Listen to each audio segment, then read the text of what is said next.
Alright guys, I've been working for the past little bit trying to learn some more complicated instructions in TIA Portal. One of the issues that I had before was with my up-down counter, that if I incremented up, and if you take a look at my up-down counter here, I have my preset value at a value of 10. So I could go up to that 10, and then as soon as I got there, then my counter output would turn on, but the value in the counter would keep going up past 10, or if I went down below, then it was going into the negative, -1, -2. So I needed a way to stop that from happening. So I'll show you here on the display. I've got an HMI set up where I have a stop-start station here. I've got some indicator lights for each of them. So right now I'm in the stop mode. When I press that push button, then it stops my program. I'll show you above. Then if I hit my start, it just turns into a ready to run, or a system run, and allows me to increment the values in the counter up and down. So here I can go up, and my preset value is 10. So you can see on the screen here that it's incrementing now to a value of 3. Right, there's the counter display there as well. So my value goes up to 10. And if that noise on the HMI is bothering you, you can always go to your settings and take off the sound. So you get to 10, and then normally if I kept hitting the up button, then it would keep incrementing up the value. But you can see here that I've essentially blocked that signal coming into the counter now, which is awesome. If I want to reset, I can hit the reset, but what I'll do is I'll just go down here again, so you can see 7, 6, 5. So we're seeing that value right here, and we're seeing that value right here. 4, 3, 2, 1. And normally once I got to 0 and kept going down, then I get into the negative values, and I'd have a negative value displayed on my display and also here as well. But again, we can see here that it's being blocked in that that signal can't come through yet. So awesome. Now we have a way to be able to increment up to a value of 10. If I need, any time I need to reset the value, then I can reset it right here. Okay, and now it blocks that value at the value of 10. Well, that is annoying. Okay, and if I go down to to 0, then it doesn't get into a negative value as well. Excellent. Okay, I'll show you the rest of the program here. If you hit the stop, you're not able to increment it up and down. But before I do that, I want to show you where I found the answer for this. So oftentimes when I'm stuck on stuff and I just can't be, my creative juices are not working, because I was trying to use what's called a limit, and the limit wasn't working for me whatsoever. So I went on to the Siemens support site, and they have a great forum here, and there's so many people here who know TIA Portal way better than I do.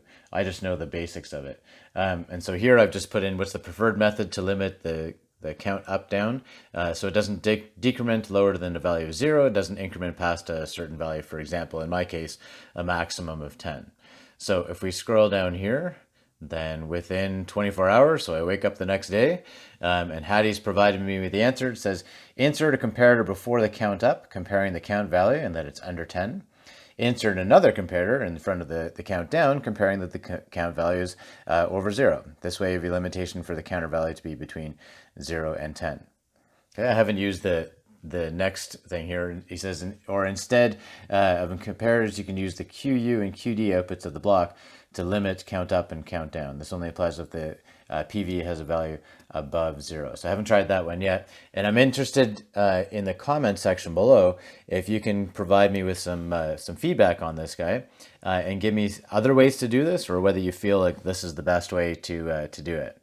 And whether there's a way to use that limit instruction to do the same thing. But this seems, let's go back to our program, this seems like a fairly easy fix. So let me take out this guy right here, and I'll show you what happens. So let me just delete this guy. Okay, and we'll delete this guy as well. So we'll take out those two comparators, and we will just quickly compile it, beauty, and we'll download it to the PLC.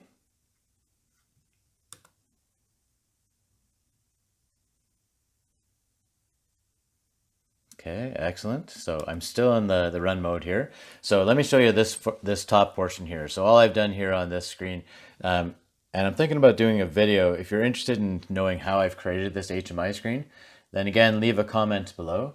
I have created, I'll just show you what I'm working on right now. Here's the home screen here, and this guy goes to a number of different panels. So I have a control panel that I can use for start, stop, emergency stop, auto manual, and a reset, and a digital display. If I go back to the home, I've got a lab volt station that I want to look at. So I want to control a pump, and I want to look at the level in the tank as well. But for this project, I created a page here called counter. And if I hit counter here, then I have, again, my stop and my start push button, indicator lights for each of those guys, up, down push buttons, and then a reset with a light to show me that I have reset the counter there. And then the counter display displays the value on the up-down counter. Okay, so this beginning part of the circuit here is just simply a system run. So I have both my HMI inputs. So you can see here that if I hit the stop push button, then this guy right here is going to change state. So I'll do that now. Okay, so you can see that changing state. I also have a physical input. So here's my physical input. So this guy right here is on the top of the PLC, and that's just the input simulator. So that's just me toggling the dip switch there. Okay, so both of those guys have to be true in order for it to start. I have my start push button on the HMI, which is right here.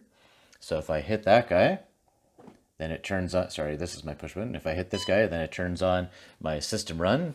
And then I have a 3-wire control here. So this is my holding contact that keeps that on there. And I can break either the HMI, or I can break my physical stop push button, and both of those guys will take out my system run. I can also toggle my second input switch, which is right here. So there's input number 1. And if I physically change the state of that contact, I can turn on my system run. And then when I bring it back to its rest state, then the system run is still running. So I have both HMI inputs and I've got physical inputs to allow me to go into that system run. So that for this guy, it's fairly simple. With that system run, it just stops me from going up and down on the counter or being able to reset it. So I can't do anything in the rest of my program without having hit the start push button, which then turns on this indicator light and allows me to start up the rest of the circuit. So if we scroll down here, here's the rest of the circuit here, and I just put the system run in with the count up, the count down, and the reset. Again, one of the things you might be able to help me out with is I tried to parallel these guys. So I tried to do the system run and then parallel to the countdown and the reset instead of using it 3 times. I couldn't get that to work, so I had to implement it 3 times in my program here. So again, if the system run is not true, then I can't do anything with the counter. As soon as the system run is true, then I'm able to increment up and increment down. So right now I'm at a value of 0, but watch what happens if I go down now. So I'm going to hit the down push button, which will energize this guy right here, and then all of a sudden it goes down. Oh, that sucks. Now I'm into the negative values, and I just wanted to stick between 0 and 10. Again, if I increment up, so let's reset it so we don't have to hear the chirping too much. If I increment up above 10, 9, and I get to 10, that's where I want the counter to stop, right? So you can see that the output of the counter has now turned on. If I decrement 1 down, then the output turns off. But watch what happens if I keep sending the signal into the count up. Well, and it goes to 11, and then 12, and then 13, and then all the way up to probably 32,767. So I want to limit it to just going between 0 and 10. So Hattie's idea was to take an instruction, and let's just take the actually, you know what, maybe we can just do this instead of grabbing well, the instructions are right here. So you go over to the side here, and you can see there's the instructions, and essentially what we're doing is we are using comparator statements here. So I'm using a greater than and I'm also using a less than to put into my program. I'm not sure whether my picture-in-picture is going to be blocking that. So let me see if I can just go offline. Here, let me take off the monitoring here. Yes, I do. Yes, thank you. Can I just undo what I did before? Let's see. There we go. Beautiful. Okay. So again, your comparators are over here. You can bring in the greater than or less than. But now this simplifies it. We don't have to watch Pete dragging and dropping in there. So, so now I've put in here a less than instruction.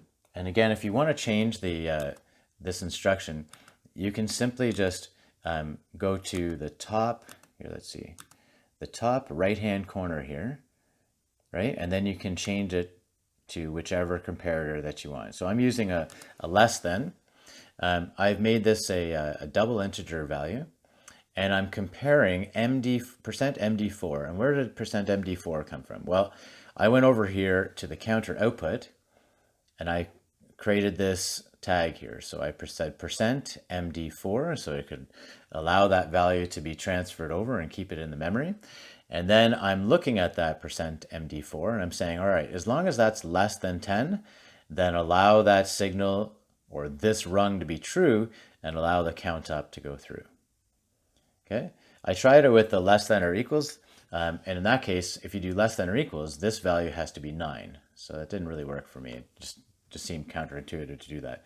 So I changed it from a less than and equals to a less than.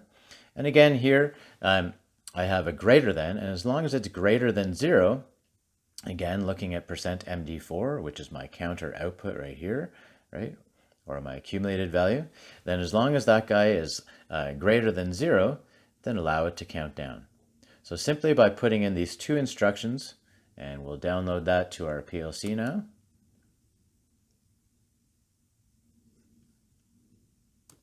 And you'll see that that stops it from going above 10 or below 0. Okay, so we got 0 errors and 0 warnings. Beautiful. Let's monitor this bad boy. Excellent. Okay, so I haven't hit my my stop push button, so I'm still in the system run. Excellent. Okay, I'm at 13 here. So one of the issues is that from my previous time that I had the PLC going, it still has that value in there, right? So let's reset this guy, and now we'll show that going up to 10 will be the maximum that I can do.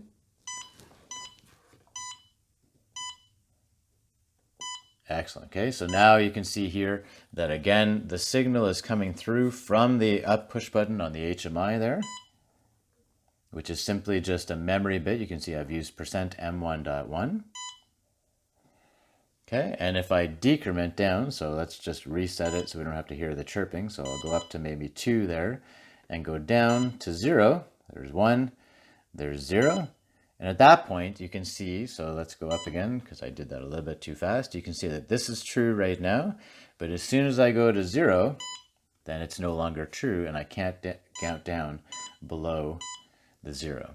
Okay, again, once my preset value and my accumulated value are equal, so once this gets to 10, 4, 5, 6, 7, 8, 9, right? As soon as I'm going to hit it one more time, then the output of the counter will then turn on. Excellent. Keep hitting it, and it will not go above the 10. Right on. Hopefully you guys enjoyed this video. If it's helped you out, then give me a like. Any comments, please leave them below. If you have a better way to do this, then please help us out. And if you're interested in knowing how to do this HMI, then I'm probably going to do the video anyways, but leave me a comment to give me some feedback. One other thing that I wanted to finish with was I'm having an issue with changing the colors of those push buttons. So I can easily put in a red stop and a green start, but I'm having some issues trying to find a way to change the color of these generic push buttons on the HMI. So if you have a link for that, then leave it in the comment section below. All right, guys, thanks very much for your patience. We'll see you on the next video.